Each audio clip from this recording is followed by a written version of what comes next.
Olá, na sua opinião, síndrome do piriforme é um mito ou realidade? Eu estou aqui para falar um pouquinho para vocês sobre isso.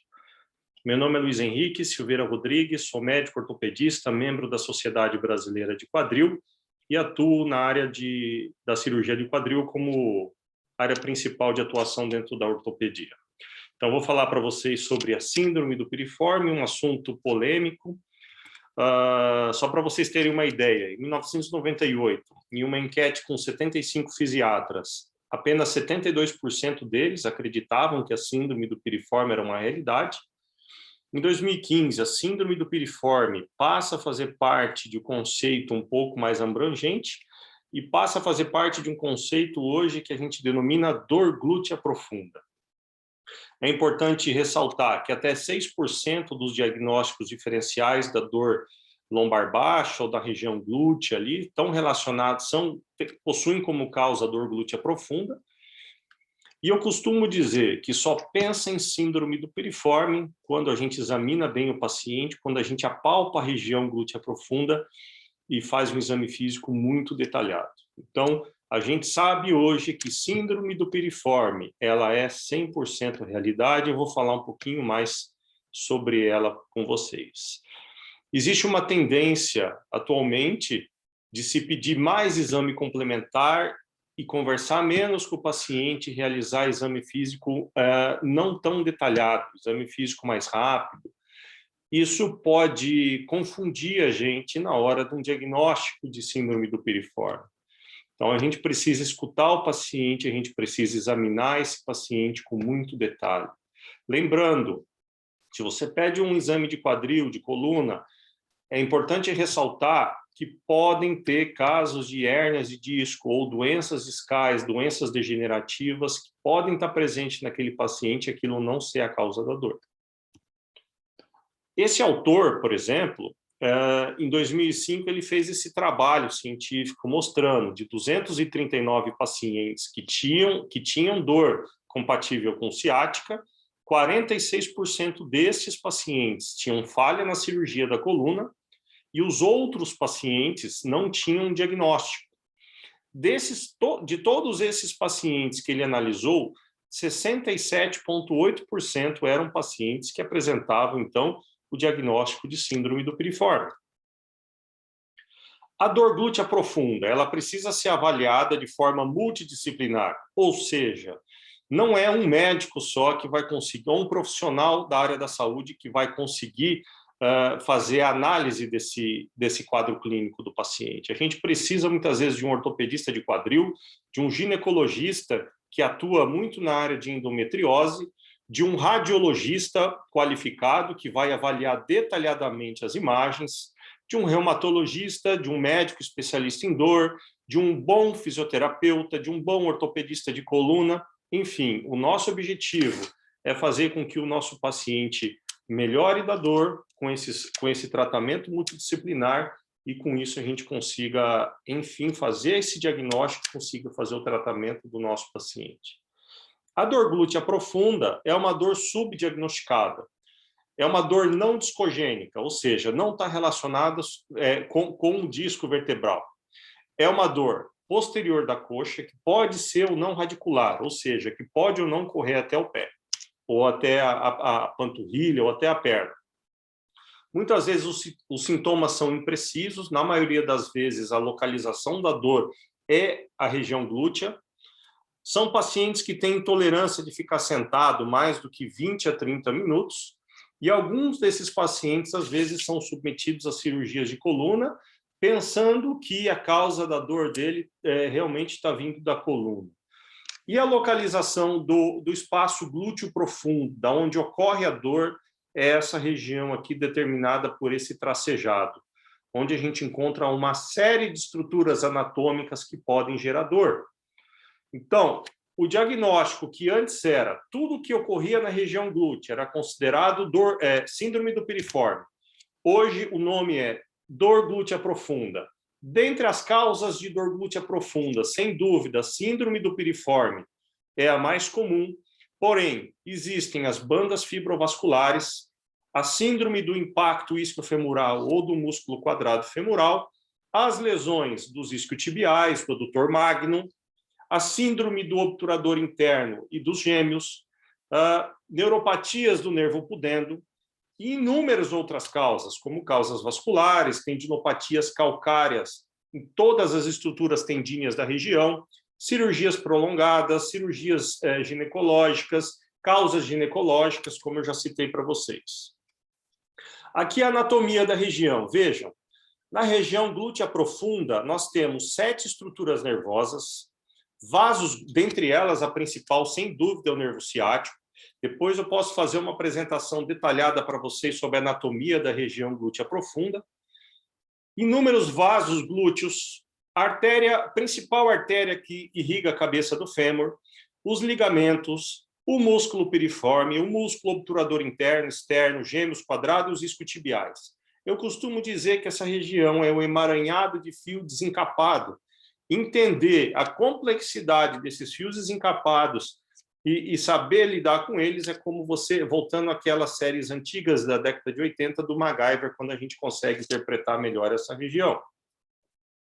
Bom, falando especificamente sobre o músculo piriforme, né? O músculo piriforme foi descrito no século XVI, mas em 1938 foi descrito a variação anatômica que a gente encontra, que a gente fala dela até hoje. Outros autores realizaram meta-análise, por exemplo, esse autor, em 2009, fez uma meta-análise com 18 estudos, com 6.062 dissecções, e observou 1.024 variações anatômicas, ou seja, 16,9%. Beaton e Anson, em 1938, encontrou 10% de variação anatômica. Hoje a gente sabe que o índice de bilateralidade é de 63,9%. Então, aqui mostrando os casos mais comuns, esse daqui é o mais comum, no qual o nervo tibial passa por baixo do músculo piriforme e o fibular passa no meio. Lembrando, como que é o normal? O normal é o ramo tibial e fibular saem juntos embaixo do músculo piriforme. E aqui as outras formas de variação que pode ocorrer, o fibular passando por cima, o tibial passando por baixo, enfim, essas são as variações anatômicas. A mais comum que nós encontramos na nossa prática também é esse tipo no qual o ramo fibular passa no meio do músculo piriforme. Esse aqui é o grande segredo. Se você perdeu o seu tempo, se você, assistindo a minha apresentação, eu tenho certeza que vai ter valido a pena quando vocês olharem esse slide aqui. Principalmente você, que é educador físico, fisioterapeuta, ortopedista também, eu acho que vai ter um ganho importante com esse slide. Vejam, no nosso conceito, o que a gente aprende na escola, na anatomia, é que o piriforme é dessa forma. Porém, a inserção do piriforme isoladamente no grande trocânter, ela ocorre em apenas 53,6% das vezes. Em 29,5% das vezes, a gente tem o tendão do piriforme junto com o músculo obturador interno, o gêmeo superior, o obturador interno, o gêmeo superior e o obturador interno. Gêmeo superior, obturador interno e gêmeo inferior, perdão. Em 13,4% das vezes, a gente tem o tendão glúteo médio junto com o piriforme, com o obturador interno, o gêmeo superior e o gêmeo inferior. Aqui o glúteo médio junto com o piriforme. Isso a gente consegue ver nos exames de imagem. Tá? Então, veja, isso daqui é um exame realizado aqui no nosso serviço, no qual a gente consegue observar todos os tendões se inserindo no grande trocânter. E qual que é o grande detalhe disso? Vejam, quem é que não tem um paciente com dor trocantérica, uma dor lateral do quadril que não melhora com nada? Um paciente que está com diagnóstico de bursite trocantérica, um paciente que está com diagnóstico de tendinite de glúteo há anos e esse paciente não melhora. Se você apalpar o músculo piriforme desse paciente, você vai ter uma grande surpresa. Então, lembrando, piriforme pode se inserir junto com o músculo glúteo médio aqui na região do trocânter e junto com os outros rotadores externos do quadril. Então, sempre considerar essa dor. Quando você faz uma ressonância de quadril, estatisticamente, a chance de vir escrito no laudo, ou desse paciente, obviamente, ter uma tendinopatia de glúteo, é muito alta. Por isso que eu costumo dizer, a gente não pode tratar o exame do paciente. A gente tem que fazer o exame físico adequado. Então, se esse paciente tem dor no tendão glúteo, ali no trocânter, mas também tem dor no piriforme, a gente tem que pensar com carinho nessas variações anatômicas aqui que podem ocorrer. E um exame de imagem bem feito, ele consegue detectar essas variações anatômicas. Então, aqui mostrando um vídeo, né, no qual a irritação do piriforme também pode gerar uma irritação nesse nervo aqui, ó, que é o nervo glúteo inferior, além do nervo de cima aqui, ó, que é o nervo glúteo superior, que são nervos que inervam a musculatura glútea, o glúteo médio, o glúteo mínimo e o glúteo máximo.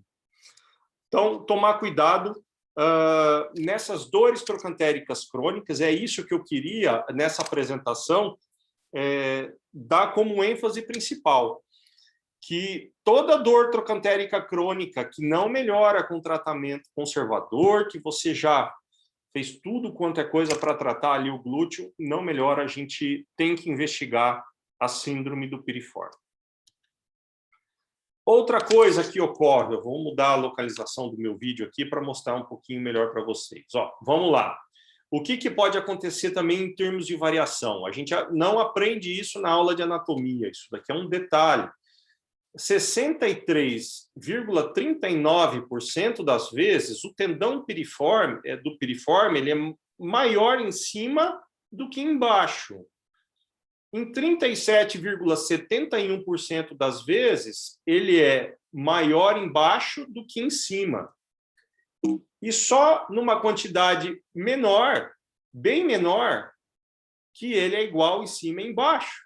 Então, isso é outra variação anatômica que também pode gerar a síndrome do piriforme. E a pergunta que a gente mais escuta no consultório: se eu nasci com isso, por que só comecei a sentir dor agora? Essa é uma pergunta muito difícil de responder. Essa é uma pergunta que a gente recebe muito no consultório. E eu acredito que quem trata de dor glútea profunda também deve escutar bastante essa pergunta. Porque a gente sabe, na verdade, que a síndrome do piriforme, a única causa dela não é só a variação anatômica. O músculo piriforme, ele pode ser mais hipertrófico de um lado do que do outro. Além da variação anatômica, a gente pode ter uma compressão dinâmica. Se esse paciente muda a biomecânica dele no decorrer da vida, se você tem uma variação anatômica, é óbvio que você, através da compressão dinâmica, esse paciente vai ficar mais sujeito a apresentar a síndrome do piriforme. Então, vamos lá. Hipertrofia do piriforme. Quando a gente pensa na hipertrofia do piriforme, deixa eu voltar esse slide.